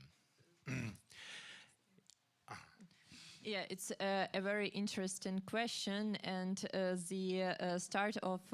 the beginning of the answer starts with a Ukrainian legend that when the God created the world, he gave to nations different pieces of land, and the Ukrainian representative he overslept. І коли українець останнім прийшов до Бога, каже: Боже, то дай і мені вже шматок землі. А Бог йому каже: та я вже все роздав, але ти не можеш без землі лишитися, я віддам тобі шматочок раю. And when the Ukrainian representative, as the last one, came to God, he asked him for a piece of land, and the God's reply was that he has already given the whole land away. That's why he will give the Ukrainian a piece of paradise. Після цього всі інші народи підійшли до Бога і почали обурюватися. І обурювалися, зокрема, в першу чергу євреї. Кажуть: ми Божий народ, а ти нам вділив шматок пустелі, а цьому сплюху, який проспав, ти дав шматок раю. Це несправедливо. And then other nations became furious, especially the Jews, and their argument was that their God-chosen nation, and they got a piece of desert, and this lazy representative got a piece of paradise. І тоді Бог сказав цим усім людям, які прийшли до нього з революцією, з протестом: не турбуйтеся, не хвилюйтеся, не переживайте. Я дам українцям таку владу, що вони не раді будуть тій землі. And then God replied to furious people that don't worry, I will give Ukrainians such a government that they will be unhappy to have this soil. Оцей контраст і оця влада, яка ніколи не була українською, призвели до того, і українці в великій мірі цьому сприяли, що на нашу землю постійно хтось зазіхав. And this contrast, it led to the fact that someone has always had an eye on Ukrainian land. Але українська нація настільки сильна, настільки здатна після цих усіх травм відроджуватися і ставати ще сильнішою, що сьогодні, я впевнений, от І це вже весь світ у цьому переконався, бо весь світ допомагає Україні перемагати агресора, щоб більше такого не трапиться. І в 21 столітті оця наша війна буде останньою війною. But Ukrainians are so strong that the whole world is seeing it right now, and the whole world is helping Ukraine to win against the aggressor. That I hope that this war in the 21st century will be the last war Ukraine has to fight. Тепер наша влада, українська влада, ми любимо, і це не та влада, яку Бог хотів дати Україні. And now we have our government, we have our Ukrainian government that we love, and it's not the government that God wanted to give Ukraine. Я хочу повернутися взагалі до значення землі для кожного українця. Земля має сакральне значення, дуже глибоке. Людина, яка їхала кудись далеко від свого дому, везла з собою що? Грудку землі. Це був оберіг, це була прив'язка до тієї території, де ця людина виросла, де її мати молоком годувала. Тобто це дуже-дуже глибокий символічний зміст, закладений в цей об'єкт грудка землі. In Ukraine, there is an important archetype of soil, of land, that even when people had to go somewhere for a long time, what they were taking with themselves for the journey was a handful land, and it became to a strong symbol in Ukrainian minds. Земля годувала і земля рятувала. Тому що в часи, наприклад, коли в Україні були ОУН-парухи, коли люди в землі ховалися від влади в Криївках, вони виживали завдяки цьому. В землі зберігали продукти, закопуючи в землю. Найцінніші скарби ховала земля. І, власне, земля – це той ресурс, який завжди давав українству силу до самовідтворення, до регенерації. І це дуже-дуже глибоке значення, бо якщо в українця забрати землю, це означає забрати все, забрати його коріння, його прив'язку до родини української, до суспільства, в якому він живе, до нації. І тому до історії, до пам'яті, до всього. Тому земля – це дуже-дуже важлива тема і дуже важливий об'єкт, який українцеві потрібен. І це досі так і є. І досі питання, що нищив Путін, от починаючи від коли в нас сталося повномасштабне вторгнення. Українські поля з хлібом палив, ракетами.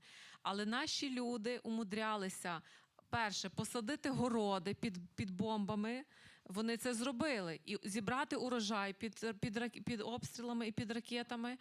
Плюс вони ще умудрялися в жнива провести.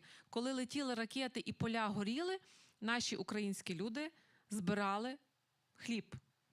Це the best. І про це говорити, я готова про це говорити вічно.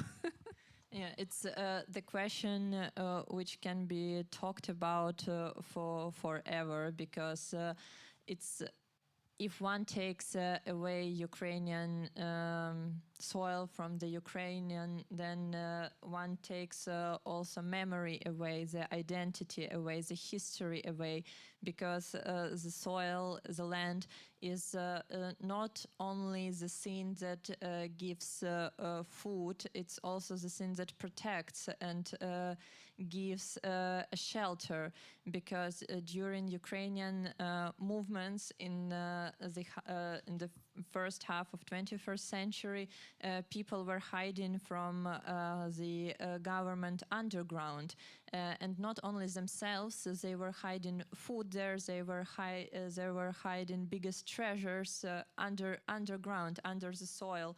And even now, during the summer, after the full-scale Russian invasion in Ukraine, what was bombed during summer? The fields with bread were bombed, and Ukrainians managed to get the whole harvesting season done while being under missile attacks, while being bombed, and while the fields were burning, but they still managed to do it. Україна має 25 областей, 25 земель, це по-німецьки. І капсули із землею із кожної області закладені на стелі на найвищій горі України на Говерлі. І це символічно, саме у контексті цього питання. And the piece of soil from every Ukrainian region is being kept as a symbolical action on the top of the highest Ukrainian mountain, Hoverla, which is very symbolical. Okay, I would suggest to collect the last round. Am I right? So there was a question in the back, then I will come here. Maybe we collect it.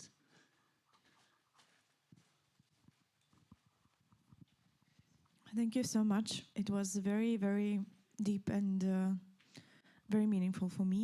And I'm Russian, and I'm deeply sorry for all of the things that happened and will happen. And I was studying public memory, and I remember we were reading the diaries of Голодомор victims. And for me, it was also very... I cannot find the words even what it was for me, but it was very important for me to read this as a Russian, and that's why I think, it was also very important to hear from you how you were working on this book, the part of this book, and what you think about all of this. So my question would be, what was your feelings and what was your experience when you were working on the diaries of Голодомор victims? How you felt? Ця зустріч була дуже важливою для мене і значила багато чого, тому що я росіянка і вибачаюся за все, що відбулося, відбувається і відбудеться. І я вивчала пам'ять і культуру пам'яті, теорію пам'яті. І важко передати словами, що я відчувала, коли читала спогади свідків Голодомору. І тому питання до вас, як ви себе почували, коли ви мали читати ці свідчення? Про це не скажеш в 2 реченнях і навіть в 10 реченнях. Почувалась я дуже погано на всіх рівнях, не тільки на рівні психологічному, що лежить на поверхні. Напевне, найбільше страждань у мене виникало саме на фізіологічному рівні. Тому що всі ті речі, про які я читала, а потім писала, вони змушували проживати їх так, як це би проживала людина, про яку я пишу. І я пам'ятаю дуже чітко харчові розлади. Причому це були 2 такі грані. Перша, я переїдала, тому що я заїдала якусь, напевно, травму і шок, і я була виснажена. А друге, я голодувала, тому що мені не лізла їжа до рота, бо я відчувала провину за те, що я маю що їсти, тоді як мільйони моїх, мільйони моїх співгромадян просто померли, тому що вони не мали чого їсти, і їхні діти померли. І я, коли писала про цих дітей, я відчувала таку вину і огиду до себе, що я не могла їсти. Тобто це були 2 такі колосальні досвіди, які я прожила. Плюс я нав'язувала цю це почуття провини своїм рідним. Сидить мій чоловік, який не дасть мені збрехати.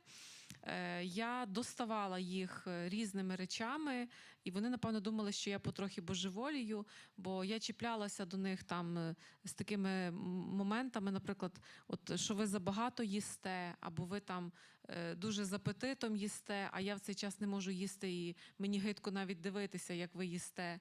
Або син мій, якому тоді було 8 років, я завершу речення, мій син, якому було 8 років, без апетиту, наприклад, щось їв, і я до нього чіплялася. My people had to die and were killed by this.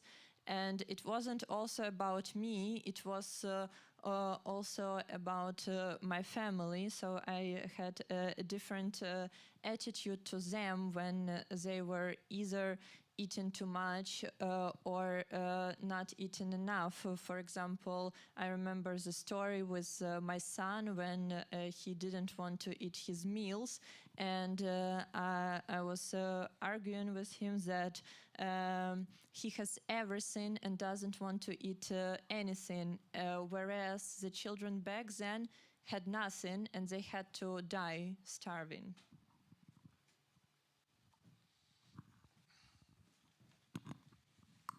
Okay, I would suggest the last question. Таню Василю, велике дякую за ті знання, які ви поширюєте по Європі. Маю таке запитання, уточнення, можливо. Голодомор мав історичну вигоду, мав політичну вигоду для Росії, звісно. Але чи був у ньому, можливо, короткострокова економічна вигода? Тобто ми сьогодні з російської пропаганди чуємо про те, що багато речей, індустріалізація, побудова заводів, все це нам дав Радянський Союз, нічого би без нього ми не мали, але ці речі почали створюватися в ті ж роки, коли українці помирали і в них нічого не було. Як, окрім того, що людям не було що їсти, як це все було взаємопов'язаним? Можливо, варто перекласти, бо не всі розуміють українську, так? Добре.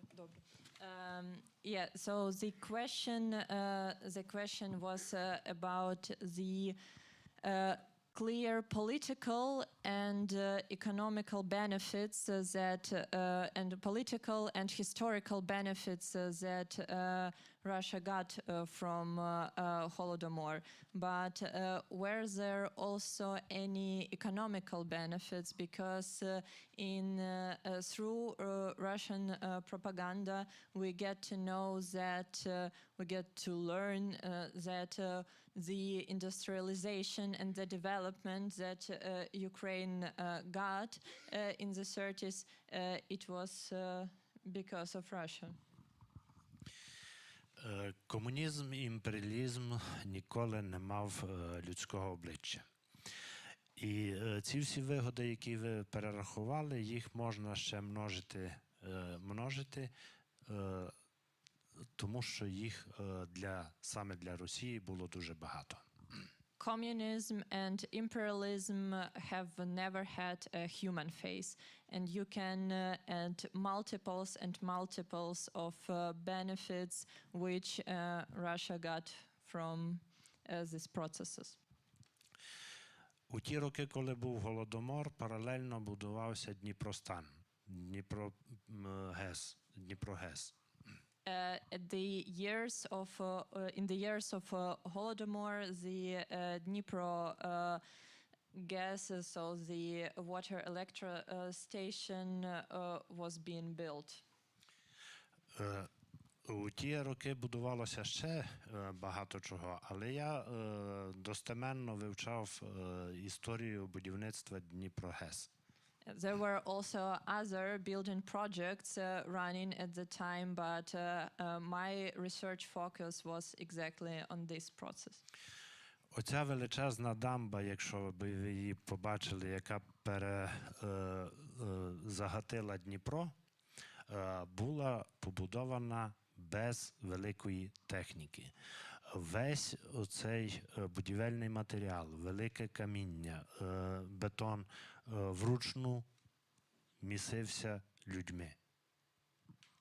this huge construction across the Dnieper River was built without any heavy machines.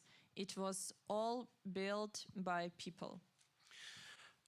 Влада використовувала ситуацію із Голодомором для того, щоб здобути дешеву робочу силу на великих будівництвах. State used also the Holodomor to get cheap workers for their construction projects. Із сіл на самому початку, ще в 32-му році, коли Голодомор починався, люди втікали до міста. Втікали туди, де можна було отримати роботу, бо працівники заводів отримали за свою роботу не так гроші, як харчі. At the beginning of Holodomor, people were escaping, running away from villages to cities because it was possible to get a job in the city and to get paid by food in the city. Один шматок цієї величезної дамби, де треба було найбільше швидко працювати, будували американці. The most difficult part of the construction was built by Americans. І американці були вражені тим, що робилося на тих усіх інших ділянках, до яких їх не допускали. And Americans were impressed negatively of what was happening in other areas of construction sites where they were not let in. Виснажені голодом селяни йшли на роботу на цей Дніпростан. Вони виснажувалися там ще більше. Частина з них помирала на дамбі, і їх просто скидували у воду. The exhausted from starving villagers went to work and got even more exhausted there, and they also died. They were also dying while working, and the corpses were just thrown into water. Жодної статистики чи якоїсь ревізії цієї плинності кадрів не проводилося, тому що на місце кожного, якого скинули із about the workers who they were, because for every corpse thrown into water at the working site, there was a queue of 10 others who wanted to get his place. Приблизно таке саме робилося на всіх будівництвах. Їх тоді було там 10, по-моєму, заявлено великих будівництв в Радянському Союзі. І те саме, приблизно те саме робилося всюди. And the same situation was at 10 other big Soviet construction sites, and the same situation repeated itself. По факту, зарплата, яку отримували ці люди, це була та сама їжа, яку попередньо у них забрала радянська влада. Тобто забрала в людей ресурс, щоб цим ресурсом платити за їхню рабську працю. In fact, the salary that workers got was the food which was previously taken away from them. So the state took away the resource from the peasants in order to pay them salaries with what they previously stole from them. Більш страшної системи, більш страшної цієї антилюдської за своєю сутністю людство не знало ніде, крім України. The more horrific and anti-human system the world doesn't know, except of Це була повна відсутність якогось співчуття, повна відсутність моралі, повна деградація. І слова Сталіна знають усі, коли він говорив, писав вірніше про те, якщо загинула одна людина – це трагедія, а якщо загинули мільйони – це статистика. And it was lack of any kind of empathy, any kind of moral, and we know the words of Stalin, and that when he said that when one person dies, it's a tragedy, and 1 million people die, it's statistics. І оця імперія зла, недаремно її називають, це система, у якій відсутній Бог, і ця система існує у Росії. У Росії є церква, яка поставлена на службу Путіну. Тобто церква освячує його рішення про початок війни, благословляє на війну, тобто це є диявольська церква. And it was the godless system which still exists in nowadays Russia, even though there are churches which give permission to go to war, to kill people. So basically devil's church and godless system. Я маю право говорити багато чого про Росію, тому що я 4 роки жив у Санкт-Петербурзі, я служив у цій армії радянській, і я знаю цю систему зсередини. And I have a right to speak about Russia because I lived 4 years in St. Petersburg. I was in Soviet army, and I know this system from inside out. Повертаючись до часу Голодомору, до 33-го року, ще така інформація. Сталін у 33-му році мав величезний зовнішній золотовалютний борг перед іноземцями, тому що піднімати будівництво шалене – це треба були ресурси, матеріальні ресурси, гроші. І зрозуміло, що дуже складно було Союзу і покривати борг, і продовжувати свої неповські ці темпи будувати. Що вони придумали? Щоб викачати з людей, вони вже їжу забрали, в 33-му вже там не було що забирати, то вони додумалися до чого? Вони організували по всій країні мережу магазинів, яка називалася торгсін. Тобто це дослівно перекладалось торговля з іностранцями, торгівля з іноземцями. І ці магазини приймали від людей золото, гончарні вироби, храмові рушники, срібло, всі цінності, які ті люди десь ще там мали по сховках і тримали, щоб, можливо, передати своїм дітям. І люди за останню, там, не знаю, за мірчук, за жменю зерна, за стаканчик цукру, чи солі, чи олії, несли в ці магазини усі свої цінності, які, можливо, там з покоління в покоління передавалися. Таким чином, держава отримувала те, що вона могла продати вигідно на іноземному ринку, і фактично всі ці гіганти, які будувалися в ті часи, вони побудовані на сльозах, на крові українців і на ресурсах українців, з яких викачали все, що можна було викачати. It was very difficult speech, and in the year 1933, the Soviet system had a huge foreign debt, and they didn't know how to pay it out. And while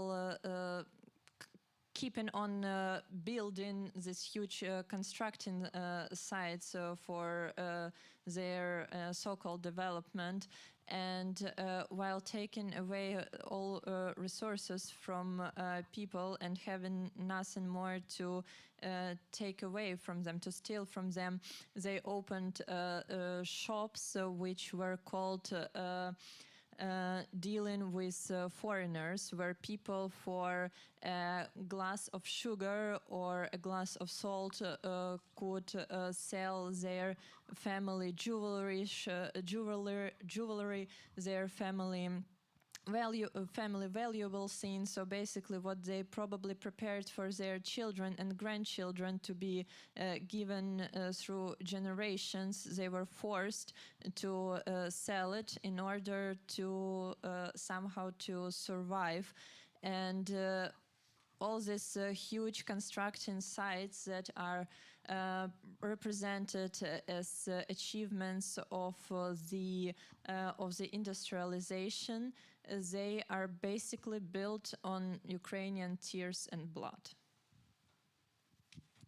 Well, this is a very poignant last words from you, Tanya. It's time to finish our conversation, although you all can see that we could discuss much longer. This is one of the topics that we here, there in Poland or wherever know not enough about. So thank you so much for you, Tanya, Vasil, and the baby for your patience with our questions. Thank you to Irina for this interpreting, which was excellent. For everyone here, our listeners, patient listeners, for all those who are following us on online. Thank you for Nadia's effort, for also Irina Sharkadev for organizing this very important event, as I find it. And I hope the fantasy that we mentioned here becomes reality. And next time we will be discussing about books which will be more joyful. Дуже дякую вам за те, що ви тут були. Ми могли б ще спілкуватися про цю надважливу та важку тему. Але дякуємо, Таня, Василь, Малюк, за те, що ви були тут. Дякуємо організаторам, Надя, Ірина. Так, дякую AV Team, Audiovisual. Всім помічникам та публіці за те, що ви тут були. Ми теж щиро дякуємо за запрошення, за дискусію, за те, що вам важлива, як і нам, важлива тема геноциду. І заради чого ми все це робимо? Заради того, щоб ніколи в жодній країні світу не мало місця більше така подія страшна, як геноцид, як знищення свідоме кимось нації, яка має право тільки розквітати, яка має право вирішувати сама на своїй землі, що вона хоче зробити, куди вона хоче піти, з ким вона хоче бути на цій землі. Щоб, заради цього, власне, і ми до вас приїхали, і сподіваємося, що ця тема буде в вашій голові жити, і ви зможете обговорювати її з іншими людьми, тому що дуже важливо говорити про ті рани, які є непроговореними і які заважають нам рухатися далі.